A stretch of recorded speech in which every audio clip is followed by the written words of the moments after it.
केनेडामा जङ्गली फुल फुलेर सक्यो एउटा यो फुल रहेछ साथीहरू। हामी चाहिँ अब हाम्रो घर यो बाटोबाट चाहिँ हामी चाहिँ यताबाट आएको भाइले यताबाट आएको सिमसा खोज्नु गएको भेटेन अन्त यो बाटो अब हाम्रो घर जाने यो जङ्गल जानुपर्छ। यता पोखरी छ यता नि सानो खोला छ अनि यो रोटे रोड जाने हो। यो निकै बेर जङ्गल हिँडेर चाहिँ फेरि गाउँ पुग्छ यस्तै गाउँ निक्लिन्छ हो त। त्यो गाउँ चाहिँ हाम्रो गाउँ हो। गाउँ चाहिँ भनिँदैन यहाँ चाहिँ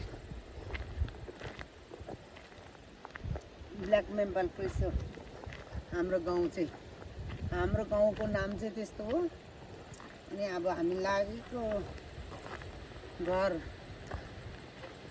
भिजिट सिद्धि आजको लागि छुट्टीमा सर्ट टाइममा यसरी जङ्गल आएको नि त च्याउहरू खोज्नु भेटेन। अब चाहिँ घर हिँडेको भोलि फेरि वर्क छ नि त साथीहरू।